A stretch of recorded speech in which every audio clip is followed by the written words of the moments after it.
The Kingdom of Bhutan, nestled in the eastern Himalayas, is famous for its development philosophy of gross national happiness, breathtaking landscapes, unique architecture, archery, and its celebrated monarchy.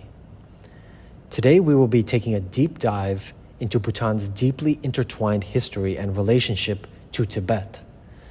Why Bhutan can or cannot be seen as a last surviving Tibetan state. This report will explore Bhutan's cultural and political evolution and why it could be considered or not considered a final vestige of Tibetan nationhood. Bhutan's historical connection to Tibet dates back over a millennium.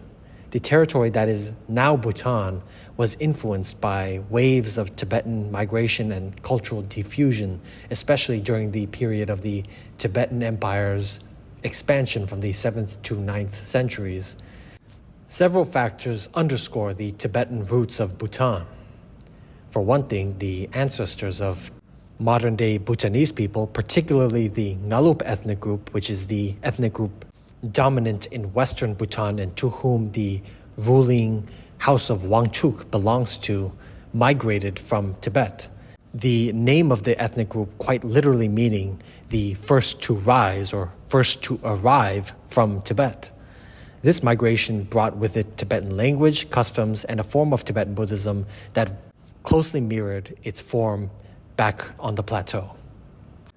The introduction and establishment of Tibetan Buddhism, specifically the Drukpa Kagyu school, were crucial in shaping Bhutan's religious and cultural identity.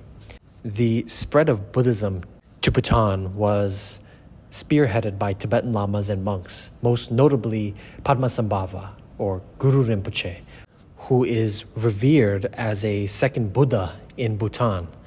The Drukpa Kagyu school was founded in the 12th century by Tsangpa Gyare, a Tibetan lama, and later spread to Bhutan through the teachings of Pajo Dugom Shikpo in the 13th century.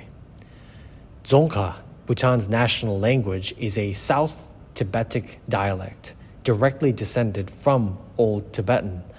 The script used in Bhutan, known as Choke, is virtually identical to the classical Tibetan script, emphasizing the linguistic continuity between Bhutan and Tibet.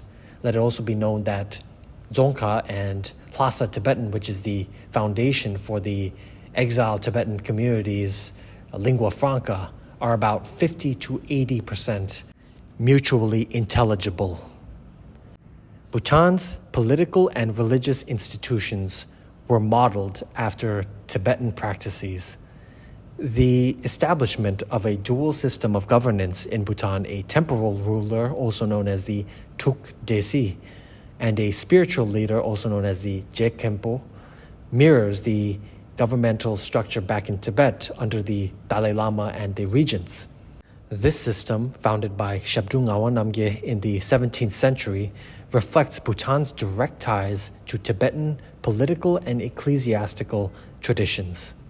And finally, the name Bhutan itself is derived from the Sanskrit word for the region, Bot Anta, which quite literally means Tibet's end, as Pot is a phonetic pronunciation of the Tibetan name for Tibet, Pe, Panaro Pe Da Pe.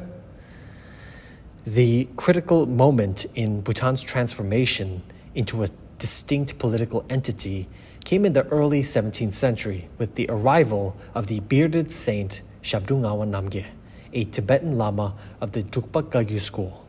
Facing a power struggle with rival religious factions in Tibet, particularly the ruling Tsangpa dynasty who ruled the Tsang province of central Tibet, he fled to Bhutan in 1616.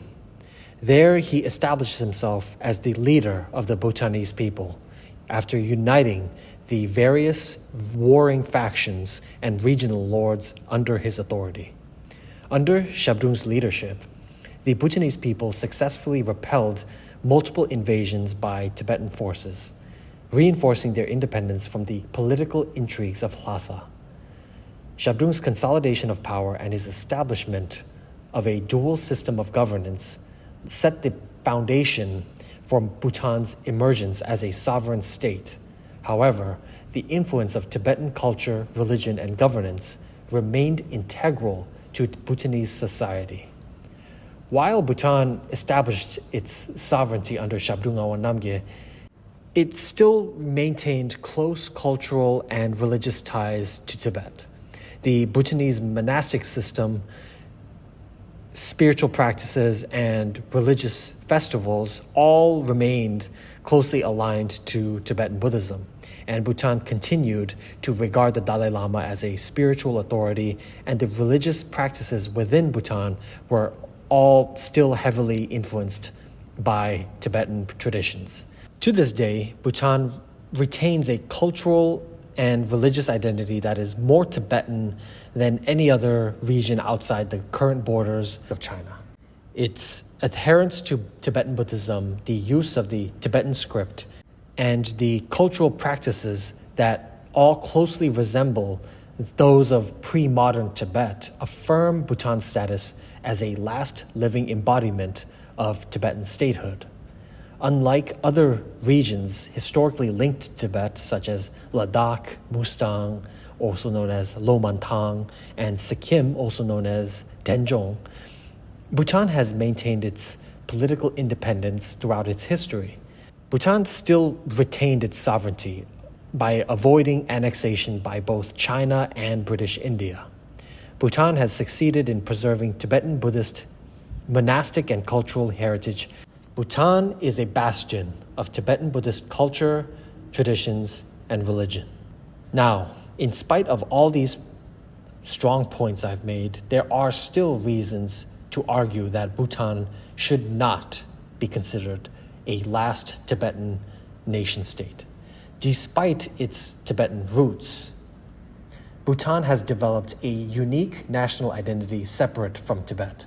The concept of Drukyul, or the land of the thunder dragon, has become a defining element of Bhutanese nationhood. The Bhutanese government promotes a unique identity centered around the concept of gross national happiness, which emphasizes values very distinct from Tibet's historical governance and cultural ideals.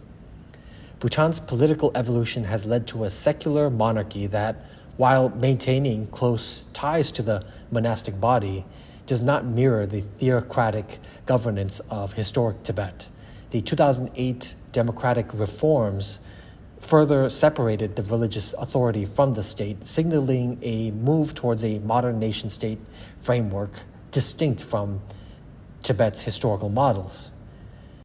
Bhutan has always been geographically separated from Tibet by the high Himalayas and has for centuries engaged with neighboring India to maintain its sovereignty, even assisting the British Indian forces during the 1904 British invasion of Tibet. Bhutan's economic and diplomatic relations have oriented more towards India in recent decades, reflecting a shift away from its Tibeto-centric identity.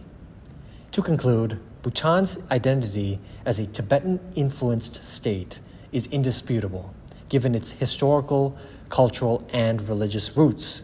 However, whether or not it remains the last Tibetan nation-state is more complex. Bhutan has preserved many Tibetan cultural and religious elements. However, it has also formed and forged a unique identity distinct from Tibet. The question of whether Bhutan is the last Tibetan nation-state depends largely on the criteria used. If one focuses on the cultural and religious continuity, Bhutan may indeed hold this title.